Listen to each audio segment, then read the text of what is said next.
Hola, Dios te bendiga.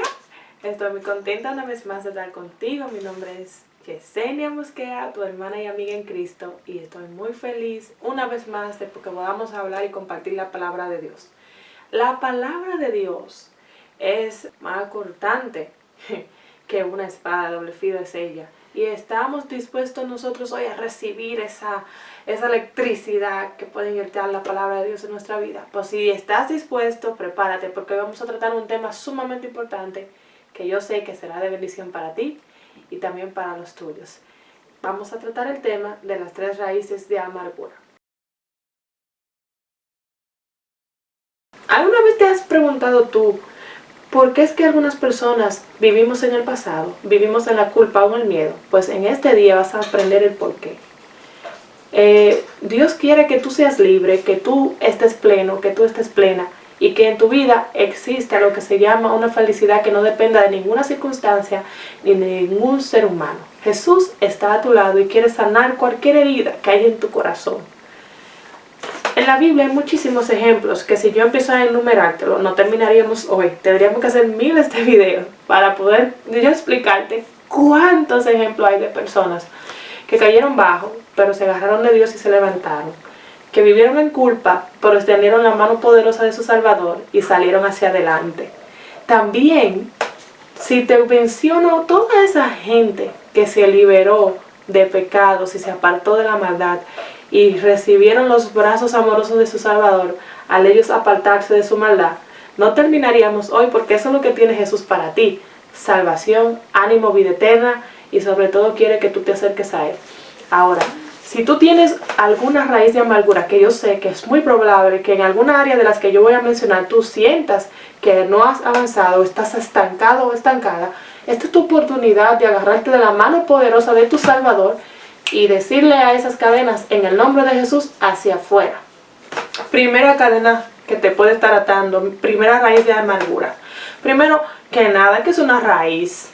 Bueno, los árboles tienen raíces y básicamente las raíces son para nutrir ese árbol, ese verdor, esa salud que tiene ese árbol brillante que tú ves en el bosque o en el campo. Gracias al agua que recibe por las raíces, puedes tú ver la florecida que está por fuera.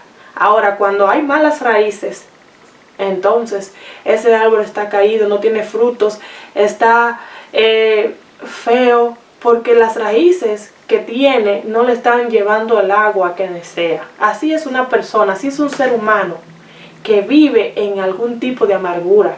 La tiene enterrada en su corazón y no puede desempeñarse con totalidad felicidad en su vida. Y por eso vemos casos de personas que han sido liberadas por Cristo y tienen millones de problemas y aún lo ven sonreír. Sin embargo, otras personas con muchas posesiones, con cosas que humanamente hablando podríamos decir son mejores que cualquier otra cosa, viven en tristeza porque no han entregado esas raíces al Dios Todopoderoso, que puede hacer cualquier cosa con el dolor que tengamos en nuestro corazón. Primera persona que tuvo una raíz de amargura. Podríamos decir que el momento de ser madre es uno de los momentos más exquisitos y felices para cualquier mujer. Pero ¿qué ustedes creerían si yo les cuento de una mujer que estuvo muy feliz por ser madre al principio, ya que ella era la esposa de Isaac? Isaac era ya un hombre avanzado, maduro, espiritualmente maduro en todos los sentidos de la palabra. Y su esposa Rebeca había sido estéril, según lo dice el libro de Génesis capítulo 25. Dice la palabra de Dios que Isaac oró a Dios y le pidió a Dios que ayudara a su esposa para que no fuera estéril. Dios escuchó la oración y al escuchar la oración, gracias a la providencia de Dios, Dios abrió la matriz y ella pudo también tener a sus hijos. El caso de ella fue que sus hijos eran 2, eran gemelos. Y textualmente la Biblia dice que ellos se peleaban dentro de sí. Y Rebeca empezó a experimentar dolor y queja. Así que fue a donde Dios y le dijo a Dios: Dios, ¿por qué se pelean dentro de mí? No tengo paz. Mejor sería morirme. Así dice Rebeca. Sin embargo, lo bueno que hizo Rebeca fue que se quejó con Dios y le dijo a Dios lo que le estaba pasando. En ella vemos una raíz de amargura porque ella está enfrentando un dolor porque no sabe el por qué después de pedir alguna bendición tan grande y recibirla, entonces tiene una discordia en su vientre. Ella habla con Dios y le expresa a Dios su queja, y muchos de nosotros hacemos lo contrario a que hizo Rebeca. Muchos de nosotros podemos tener situaciones en las que no entendíamos, pero ¿qué hicimos con ellas? ¿Qué hubiese pasado con Rebeca si ella no se queja con la persona indicada? Algunas personas reciben un golpe fuerte en su vida y se alejan de Dios, y eso produce raíces de amargura. Incluso puede ser que tú vayas a alguna iglesia o digas que crees en Dios, pero porque Dios no te contestó una oración o porque tú no viste su mano poderosa en una situación en tu vida, tú te has apartado de Dios en lo que se refiere a la sinceridad y la intimidad con Él. ¿Qué quiere decir eso? Que puede ser que tú estés hablando con Dios formalistamente. Puede ser que tú estés hablando con Dios porque hay un Dios en el cielo y tenemos que creer en algo, producto a un dolor que tú no has resuelto en una conversación con Dios. Y eso te ha llevado a ser una persona amarga y una persona que no puede disfrutar de tener una relación limpia y agradable con Dios, que es nuestro Señor y nuestro Salvador. En el caso de Rebeca, ella enfrentó el mismo caso que tú. La única diferencia, y es el consejo bíblico para nosotros, es que ella fue a quejarse donde se tenía que quejar, donde la única persona que le podía a ella sacar el dolor de su corazón. ¿Qué quiere decir eso? Lo bueno que hizo Dios fue que Dios respondió. Y Dios le dijo a Rebeca, lo que está sucediendo en tu vientre es que hay 2 naciones representando cada uno de sus bebés. Uno servirá al otro, uno será más fuerte. El menor se va a enseñorear sobre el mayor. Y entonces ella dice, ahora puedo entender. Y hay mucha gente que si no hace eso y habla con Dios y confiesa su dolor, su queja, no podrás ser libre de cualquier amargura que está en tu corazón. Y la primera raíz de amargura y la más peligrosa que tú puedes tener es cuando tú no resuelves algo con Dios.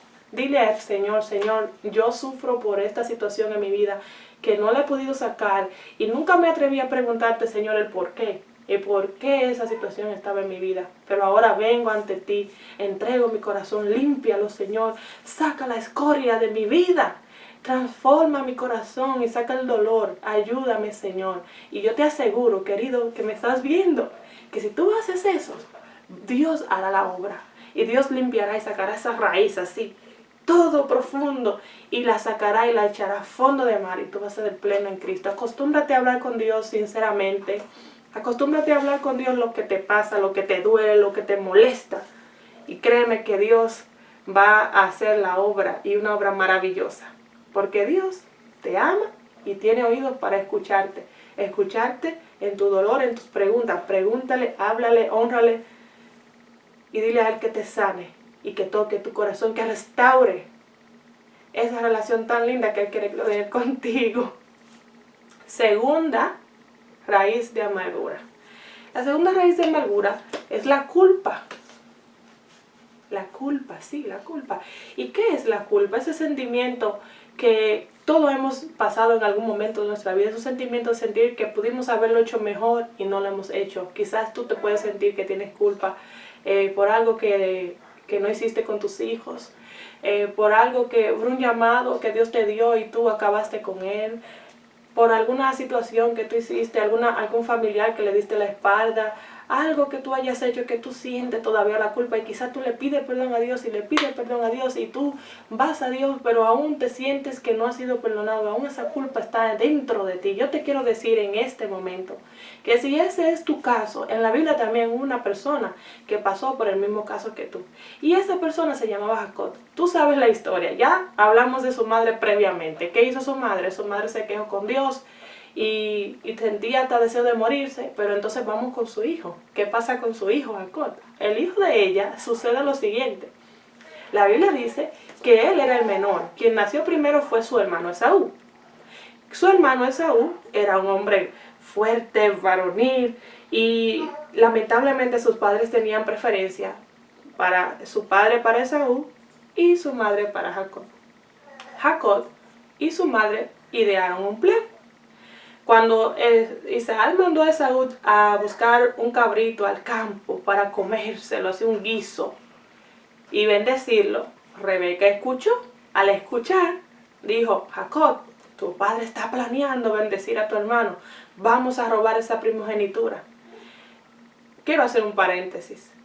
No ayudes a Dios en los planes que Él tenga contigo. Déjalo ser Dios. Él sabe cuándo todo viene a su tiempo, cuando todo llega a su momento. Dale tiempo a Dios y verás que las cosas siempre saldrán bien. Porque cuando nos queremos adelantarle a Dios, ahí es que vienen los problemas. Porque Jacob, tremendo problema en el cual se encontró después. Le costó ver a sus padres. Nunca más lo volvió a ver después de lo que sucedió. ¿Y qué sucedió? Lo que sucedió fue lo siguiente. Jacob se disfrazó de su hermano Esaú. Su madre coció un gran guiso y fue a donde su padre Isaac. Como ya él era viejo y no podía ver mucho, escuchó la voz y dijo, es la voz de mi hijo Jacob. Pero cuando olfateó los brazos y tocó, le dice la Biblia que Esaú era velludo y tenía olor a campo. Y entonces Esaú dijo, este es mi hijo Esaú, aunque la voz se oye como Jacob.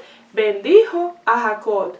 Él recibió la primogenitura, la bendición del primogénito. Y quiero aclararte que en tiempos bíblicos, la bendición del primogénito era una bendición muy grande para él, porque era el sucesor espiritual y físico del plan de Dios para el pueblo de Israel. En ese entonces, quien legítimamente le tocaba era a Esaú, aunque no podemos dejar de mencionar que un día Esaú vendió su primogenitura por cambio de un guiso que Jacob había hecho de lentejas, porque en el fondo realmente a Esaú no le interesaba la bendición espiritual de seguir con el linaje hasta las generaciones futuras, donde la promesa decía que el Mesías iba a venir por esa generación de Abraham en adelante. No le interesaba eso, solamente le interesaban las demás cosas que venían con la primogenitura. Dios bendecía físicamente, Dios bendecía económicamente y sobre todas las cosas Dios bendecía espiritualmente. Pero eso a él no le interesaba. Después que pasa todo el problema y Jacob tiene que huir de la casa, Jacob pasa por interminables situaciones que le trajeron dolor a su vida, le trajeron tristeza a su vida. Se tuvo que apartar de su madre, de su padre, de su hermano, de su familia, de su tierra. Y llegó a un lugar donde lo trataron mal. Tuvo que trabajar no 7 años, 14 años por su esposa y fue engañado al igual como le engañó a su hermano. Fue un caos su vida, cosa que Dios nunca aprobó.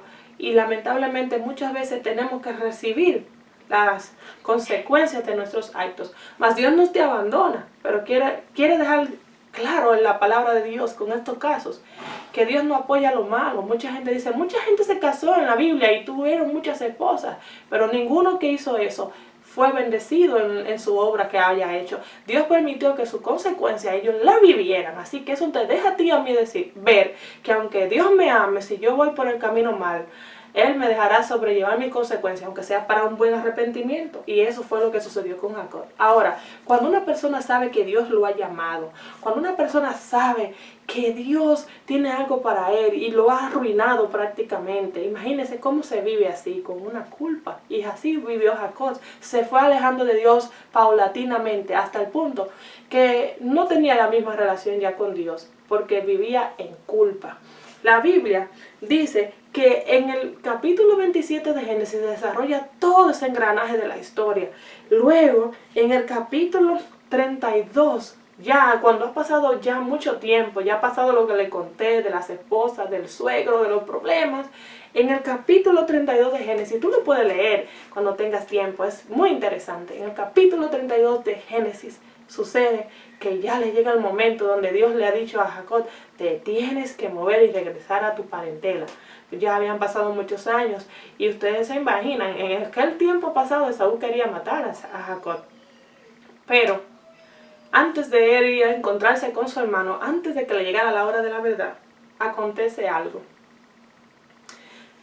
Jacob decide apartar a su familia hacia un lugar y él irse a otro lugar. Cuando se va a ese otro lugar, decide tener un encuentro con Dios.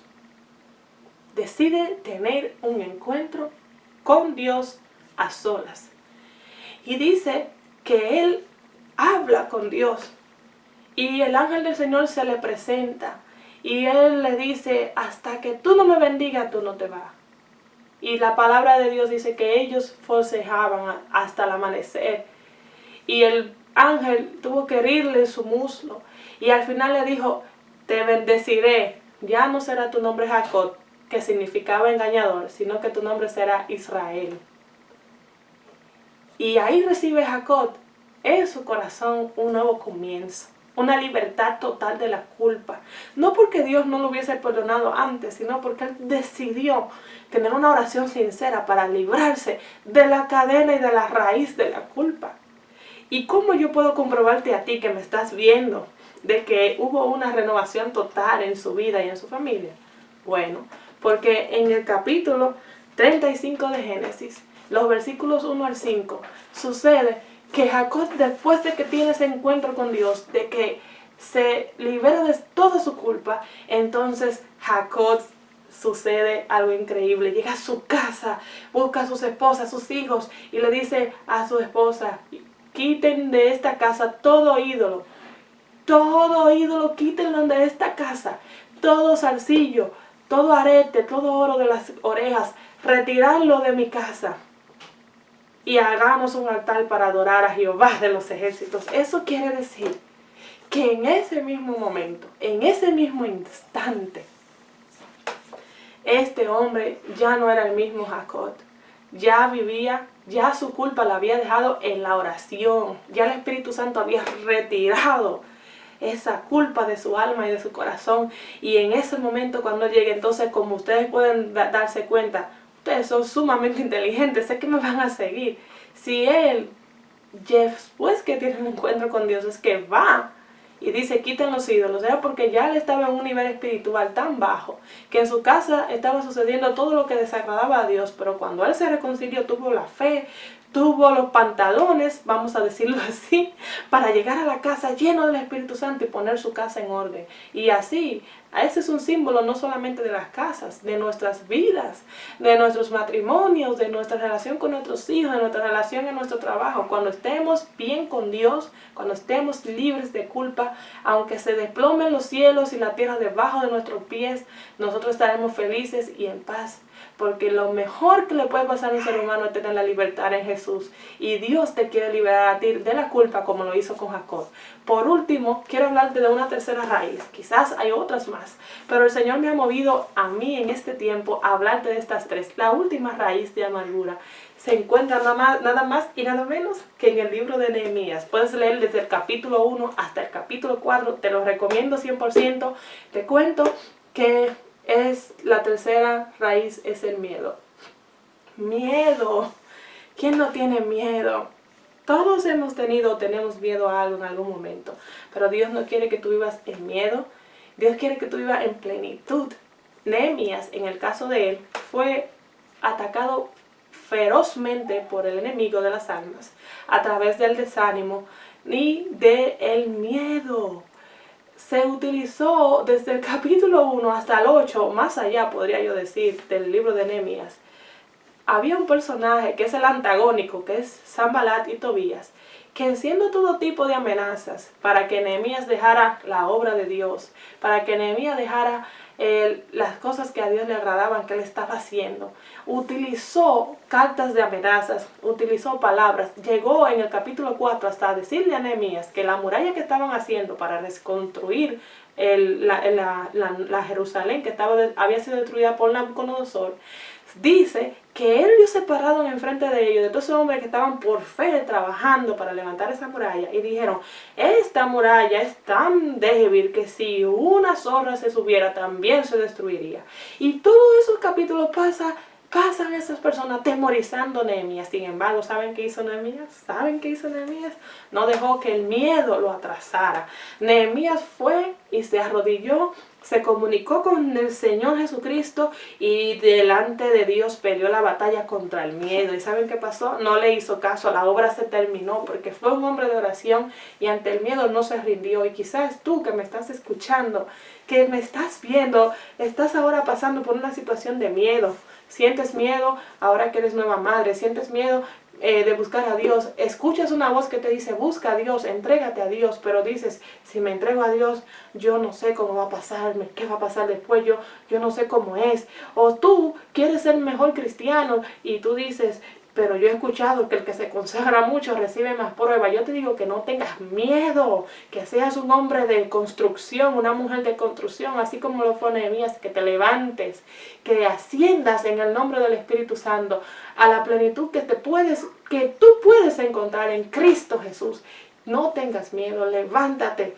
Y siempre recuerda que en el caminar de las personas que tienen miedo, siempre va a haber un Sanbalat, un Tobías. Tú no le hagas caso. Tú dale caso solamente a una voz. Hay muchas voces, muchas. 1, 2, 3, 4, 5, 10 voces tú podrás escuchar. Pero la única voz a la cual tú tienes que escuchar es a la voz de Cristo Jesús, la que te dice, no tenga miedo. Mira que te mando a que te esfuerces, que seas valiente. Porque yo, Jehová, tu Dios, estaré contigo donde quiera que tú vayas. ¿Y qué? ¿Quieres otra promesa? El ángel de Jehová acampa alrededor de los que le temen y los defiende con su brazo poderoso. Así que esta es tu oportunidad. Si tú sientes que encajas en una de esas 3 raíces de amargura, yo te invito a que te perdones. Yo te invito a que entregues tu culpa. Yo te invito a que entregues tu queja, tu dolor delante del Señor y sobre todo entrega tu miedo. Deshazte de esas cadenas. Y si tú sientes que no puedes, llama al Señor y dile, Espíritu de Dios, ven sobre mí y toma control de estas cadenas y de estas raíces y lávame en tu sangre bendita, Señor Jesucristo, para que tú verás que en Cristo todo es posible. Tú verás que cualquier raíz pueden ser quitadas de lo profundo, donde jamás vuelvan a llegar, porque Dios todo lo puede. Y para Dios no hay nada imposible. Yo le creo a Dios. Yo quiero que tú también creas. Pero lo mejor que Dios quiere es que tú le creas y verás la gloria de Dios. Dios te bendiga.